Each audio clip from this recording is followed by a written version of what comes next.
Welcome back, everyone, to the Functional Code. We are excited to bring to you guys today a new set of episodes. We are going to call these our core episodes. We know how busy you guys can be. Obviously, Dr. Jace and I included. Sometimes we do not have time for a 1 hour or a 2 hour podcast. So we got together and decided that we are going to take some of the best podcasts that we have done and we're going to condense them down into the nuts and bolts. 30 minutes of just straight core content. 30-ish. So 30-ish, yes. It might go off. We're going to do the best we can. Obviously, we always want to bring value to you guys. Stay tuned for those episodes coming up. You're going to see core at the beginning of the title, and that is how you know this is going to be more of the condensed episodes. As always, I am Dr. Addy. And I am Dr. Jace. Yeah, today we're going to hit the habits. We've done habits before, but we're going back through, we're recycling to go at the nuts and bolts, the tools, the applications, everything you need to know. Love it. Condensed all into one. So Doc, let's just dive right in. Let's dive into it. I didn't see that 80% of resolutions fail by March. That even seems low. I feel like it would have been higher too. Oh, for sure. Like maybe even 90% or so. Yeah. Because every time I ask a person, how is your New Year's resolution, they're like, oh wait, I forgot. By March, I'm thinking even mid-February, that gym looks pretty by the time January had rolled around, and then next thing, people just lose that motivation. But we know the system. Yes. We talked about the system, and we said that we talked about how are we going to keep those goals attained and achievable and strivable. And if you didn't have a why, if you didn't have an actual reason other than just, this is just you forcing yourself to try to do something healthy because you know it's important, but you don't actually have this core understanding, you're going to fizzle out. Doc, let me just ask you this question. Please. When you make a goal, what are some of your thoughts to making that goal? And what are some of the techniques to making sure you hit the goal? Ooh, love that. So when I first think about making a goal, I want to make sure it's attainable. Obviously, is it within the time realm, being able to achieve it, and then obviously having the emotional state behind it of actually wanting to go into the habit as well. And usually when I start off with any habit, I always, especially if it's a new one that I'm not usually used to, I usually add that in right then and either attach it to another goal or another habit I already have. So whether it's like in the morning, let's say we want to post more on social media, maybe we want to communicate with family more. Okay, can I attain that or attach that habit to something that I've already done? Like brushing the teeth, right after I brush my teeth, go and do that. Or eat breakfast, right after that, attach it there. So you're almost linking each habit that you have to whatever goal that you want to achieve at that time. And there is a name for that again. What was that? I think it's not time, but I can. Habit chaining, was it? Habit chaining. Yeah. And so Doc talked about that too in the beginning. And at first, I wasn't fond of it because I just thought it was going to be too much. Because how I usually I did one at a time for a very long time. But what I found was you could absolutely chain them, and it was more effective too. Yes. For example, for myself, I had the reach out to family member as a goal of mine at one point. And I just did it on the way home when I was driving. Yeah, there you go. Already. And now, anytime I'm driving, I'm calling someone. I'm like, all right, this is my time. I got to reach out to someone. And if they don't answer, I'm going to the next person. And we're just getting to that point. And it's just such a great time to do it. And you'll find that too. You'll find that there are good times to chain other habits too. But not to say that there are other systems or ways to have goals and habits too. But if you just want to focus on one in the beginning, that's how I did it, and it was helpful too, just because that's all you put your focus into, and sometimes that's easier for folks. Yes. So Doc, let's say you try to start a habit, you maybe didn't follow through. Is there certain strategies that you have to make sure a habit kind of flows through, or if it doesn't work for you, how to reintroduce that back? I love it. So it's definitely happened to me before. The first thing I think about is that, okay, one, do I care enough about this habit to continue doing it, or should I rearrange how this habit looks? So let's say, for example, and really get technical because this can help you. Let's say I wanted to work out 6 days a week, and it's okay. Is that already an attainable goal for me with my schedule? No, maybe I should start with 3. maybe that's going to make me feel more confident achieving the goal of 3 that I set versus missing the goal of 6. Yes. Because even if I worked out 4 times a week, I still in my head missed the goal of 6, feeling confident about that. But if I made the goal of 3, then I go 4, then now I'm doing much better and still feeling good. So making sure you are, and so then even if it's, another example would be working out 2 hours a day and you're not even able to do that, maybe switch it to 1. Just being technical about it. But then also making sure that you're putting yourself in the right advantage to complete these goals. So let's say, let's stick with the workout for an example. It's okay, I want to work out 1 hour 3 times a week. So have you set up your schedule for it yet? Have you even looked ahead of the week? Or are you just thinking that, yeah, I think after work sometimes I'm going to go this time, or maybe in the morning. I mean, no, be intentional. And so intentional too is, I think, what's missing for most people. And so being as specific as you can, setting up these habits is going to help you. If you haven't been intentional, that's when it's going to arise. And you're going to lollygag through the activity, and eventually you're only going to get 50 to 70% of it completed. And you'll know, you're like, all right, something's got to change. So that's how I would approach it. How would you approach it, Doc?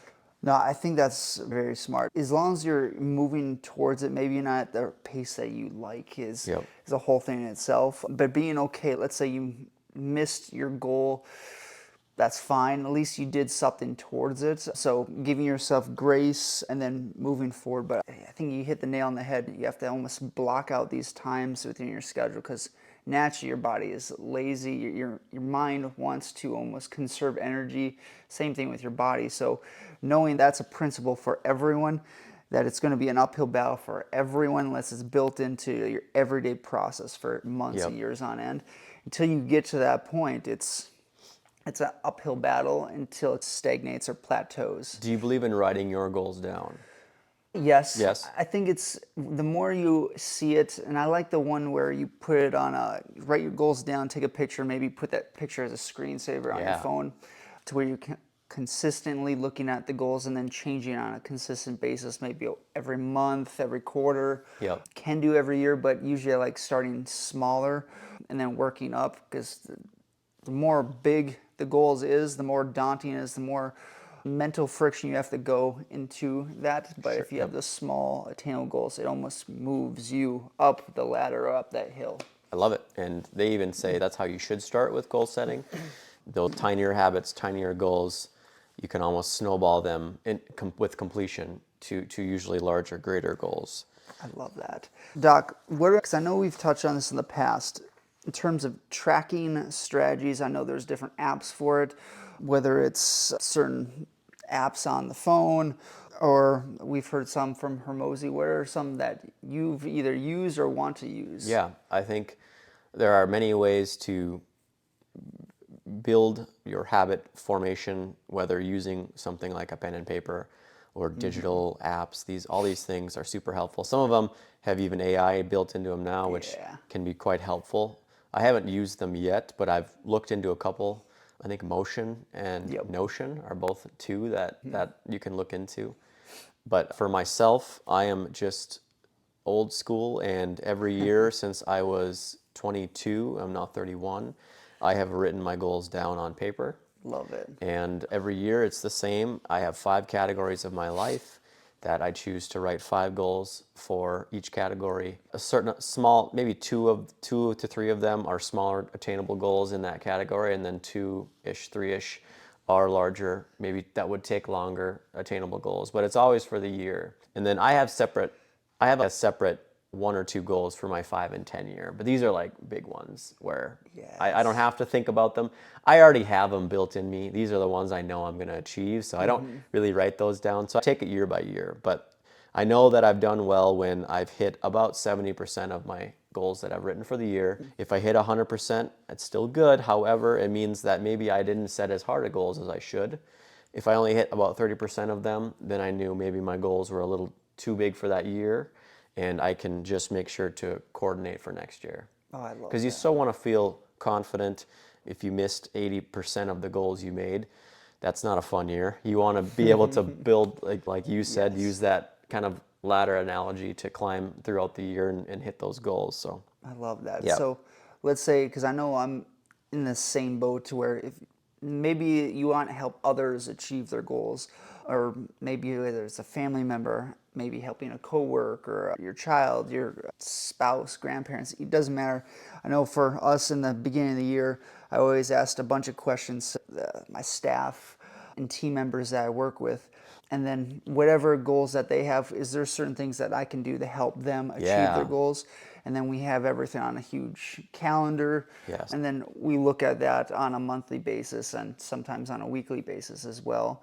That's a good way to track and break it down from year to month or quarter down to a week or even daily to a certain extent. And then helping other people, the more people you have in your circle help others achieve their goals will also help better. It's exponential. 100%. Yeah. So even with our monthly meetings, we have everyone go through what their goals are and where they're at in that progress so they can either share the results. Which I loved. I've always loved that. Dude, I tell all the other clinics about that. I think that's awesome. Yeah. Is there certain things that you want to do or implement for either your team or your family on that side of things? When I've always loved sharing my goals with my person, and I absolutely think that building a solid relationship, using this as a way to have a central mission. You've talked about that word, Doc, like a central mission as a team. And I love that because it does bring just a different energy when we're in the clinic, but not only that, in our relationships, I think is important. Yes. I was grateful to have,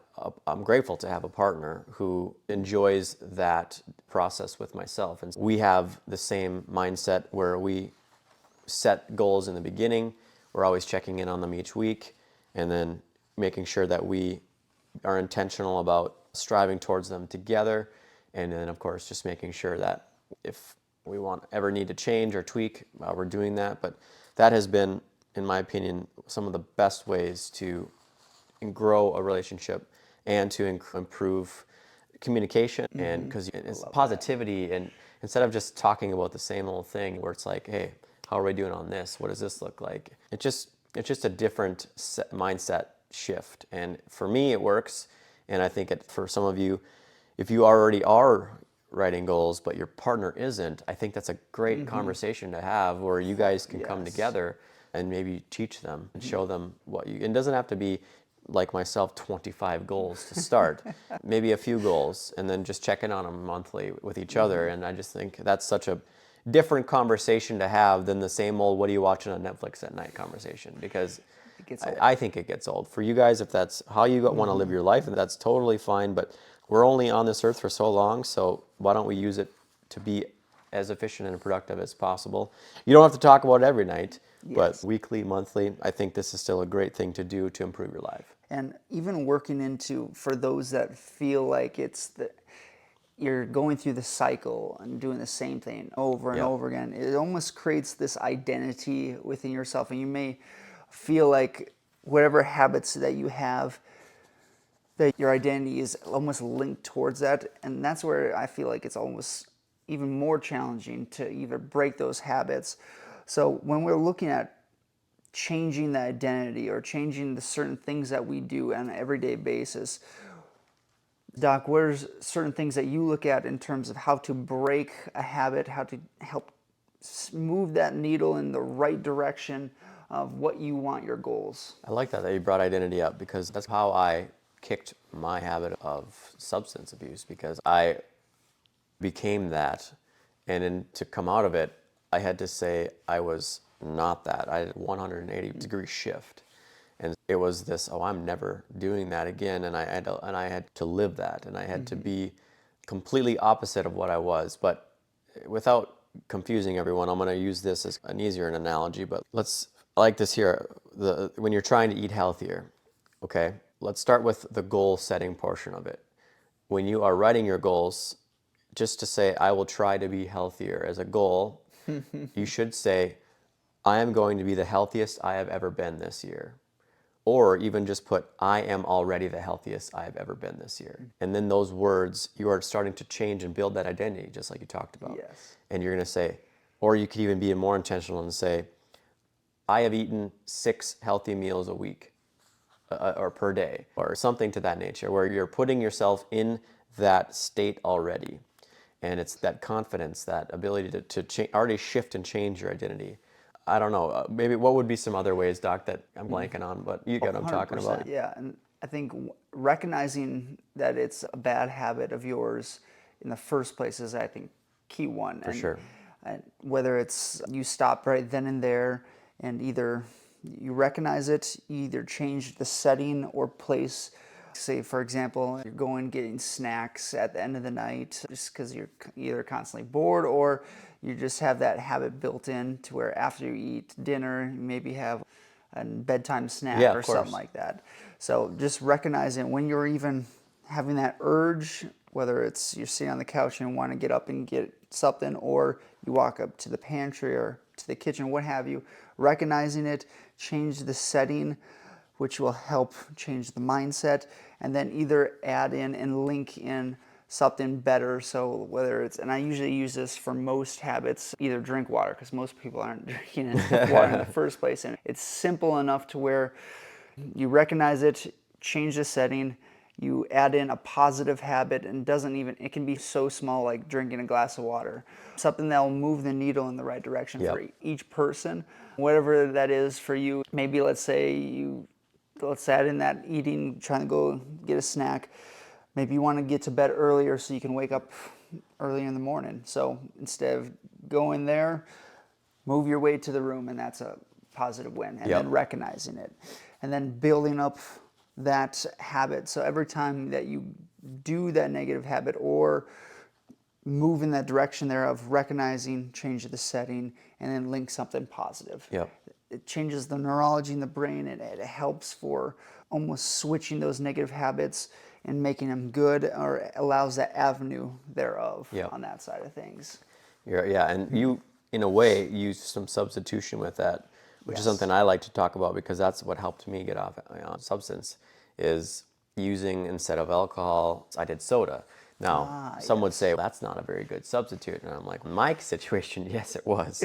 So for a while, instead of having alcohol in the house, I completely removed it.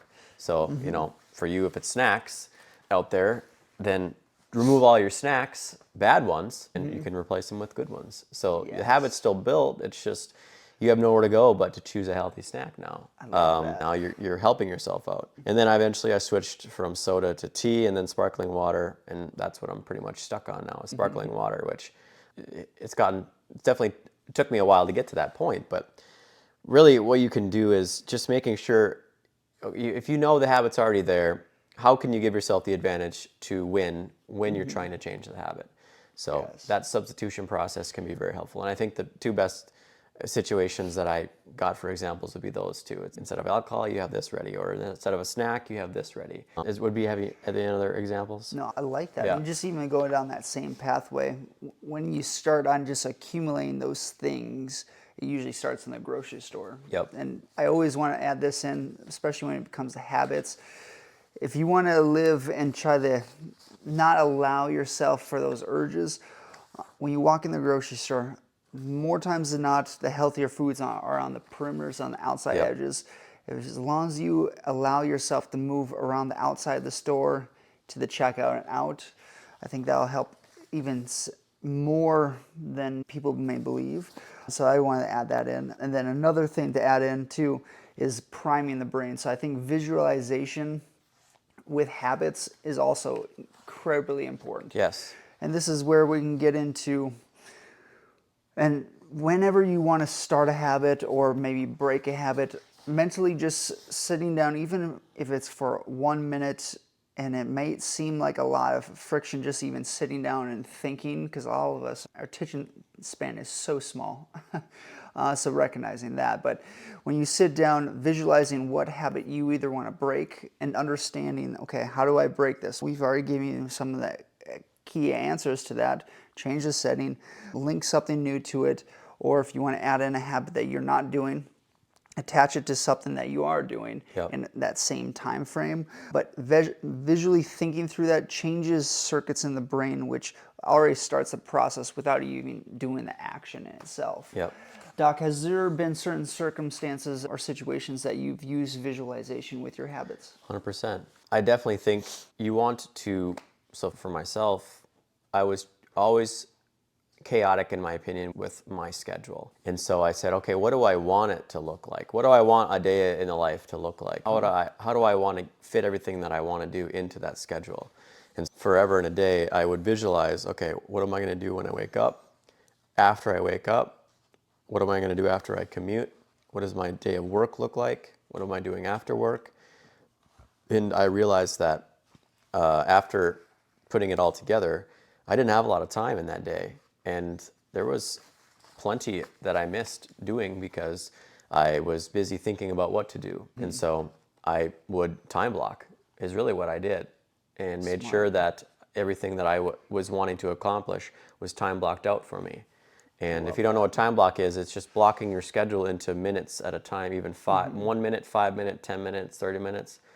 And I finally have, since I think a year or two ago, pretty much have time blocked my schedule, even on the weekends, which is the most hardest part. Yeah, it is. Because that is a good way to lose a lot of time. And not to say you shouldn't rest, but I time block my rest.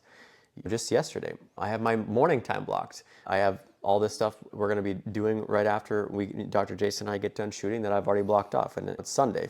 Smart. For those of you that are listening. But I think the most important is knowing what you want, and if you want to visualize it, it's just, in that example, you need to put yourself in that experience already, feel it, and know what it feels like, and how do you want to look, and how do you want to feel. And my partner does a really great job of that. She's much better at that than I am. She's much more creative, and she even thinks down to how she's going to look and how it's going to feel and how she's going to make her coffee and make it look like, and it is. She's incredibly detailed.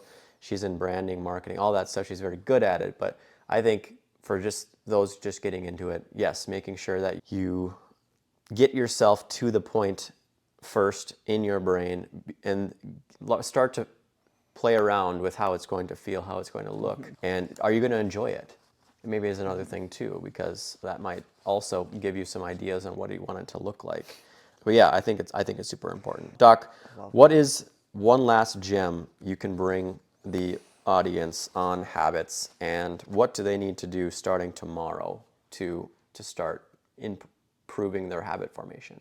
Let's do this. Let's break it up into a fun challenge. Okay. That may be like a 14-day challenge of whatever habit that you want to do, perform, achieve. First things first, write it down. After you write it down, put that either piece of paper, like we said, take a picture on your phone, put it in your screensaver. You want to see that goal as often as you possibly can. Doesn't matter where you put it, maybe in your car, maybe multiple sheets of paper, you write it down, it doesn't matter. What are certain things that you can either attach that to? And I like the point on visualization too. After you write the goal down, think about yourself achieving that. Think about the emotion that can bring about it. Because all these things specifically trigger certain neurons in the brain, specifically starts the habit formation in the brain, which makes it way easier for you to achieve. So after we're feeling the motion, we write it down. Now it's, where's a small step that we can do to move in that direction to help achieve that small habit that we want? Whatever it is, whether it's starting prep for meals for the week, whether it's going to the grocery store and just starting to walk the perimeter and out to the store, whether it's just getting up throughout your everyday work schedule life or working into time blocking. I love that. Bring that up and then putting in your schedule, and then just even doing something small, like even squeezing your calf as hard as you can for a few seconds on and off. There you go. That's 30 seconds, if that. It's moving that right direction. And then after each day, after each time you complete it, you either have a check mark or just mentally recognizing that and feeling that you're moving in the right direction. Now you do that 14 days in a row, awesome. Let's say you missed a day, give yourself grace, go back to whatever habit is, and then start then and there to move in that same direction. But I think it's, if you're someone that is like a perfectionist or someone that wants to make sure you're able to achieve it, but you don't, whether it's time, family, life, it's also giving yourself grace, because if you don't give yourself grace, you can slide down the hill just as easy. So you want to put a pin in that, stay there, okay, I didn't maybe complete it that day. I didn't maybe complete that weekend, or maybe even that week, even though it's a 14-day challenge, but recognizing it and then move forward from there. Yep. So I think that'd be a fun little challenge for each and every person, wherever, it doesn't matter how big or small it is, as you work towards it day by day, it will compound. It will. There. And I'm going to just throw one thing on that too, because let's take using case for the gym is a big goal for people. And one thing that helped me out was just showing up. Yeah. I showed up, got dressed, I got onto that floor, and I worked out for 15 minutes, and then I went home. Beautiful. And some people were like, what's the point? And it's the point was I showed up. Yes. And I started the formation. And eventually, after half a year to a year, I didn't just show up and do 15 minutes, because I started feeling better. And then I did 30, and then I did an hour, and then I did 2 hours. But I showed up, and that formation of me showing up was already built finally. And then I was ready to do the work.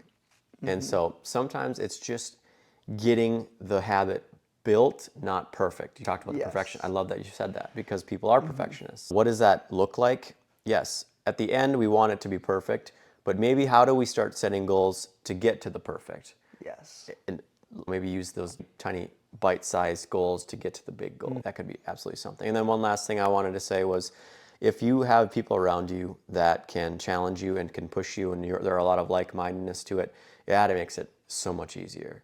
Doc, ever since you and I met, the fire has been instilled in me again, because I finally have someone that's so like-minded, and we push each other. Same. And we're constantly just checking in about how we're doing, and it's just so much easier to have that person to rely on when maybe one person's a little low on energy, but the other was like, no, I'll get you there, buddy. And we're just, and it's just fuel. Yep. If you have that person or persons, such a huge blessing to have in your life when you're trying to build each other up. So if you don't have that person, maybe that's something you can try to use as a habit or a goal, is just try to find some other people to help you get there, and find a community. I don't know. That's all I got. I love that. I love that. I think one thing to leave with you guys after all this small little tools that we've given you is consistency over a long period of time wins at the end of the day. Beautiful. Whether it's maybe you're not consistent for maybe that week, but you were for that month, or you maybe weren't for that month, but you were for that quarter. Yep. It's those compounding every single day, every single week. The macros. Yeah. Yep. We work towards it, but again, nothing like Rome wasn't built in a day. It's moving towards that goal slowly and steadily. 100%. So. And I think consistency is something that will help you win in everything in life. Yes. If you're just going to never give up, you'll get there. You'll get there. Well stated. So, all right, guys, this was short. It's tougher for us to do things like this because we're just ready to continue to give you value, but I hope this was enjoyable. Please let us know how this episode was, if you found it to be valuable. We think it will be for those of you that want a little shorter segment. So, as always, guys, we'll see you next time. Have a good day. Woo! Disclaimer: the content provided in this health podcast is for informational purposes only and is not intended as a substitute for professional medical advice, diagnosis, or treatment. Always seek the advice of your physician or other qualified health provider with any questions you may have regarding a medical condition. Never disregard professional medical advice or delay in seeking it because of something you have heard on this podcast. If you think you may have a medical emergency, call your doctor or 911 immediately. Reliance on any information provided in this podcast is solely at your own risk. The creators and hosts of this podcast are not responsible for any actions or decisions you may take based on the information presented. Thanks for joining us on The Functional Code. For more evidence-based health insights, subscribe, rate and review wherever you get your podcasts. Remember, your journey to a healthier you begins with understanding the functional code. Until next time, stay well, stay informed, and embrace the science of living well.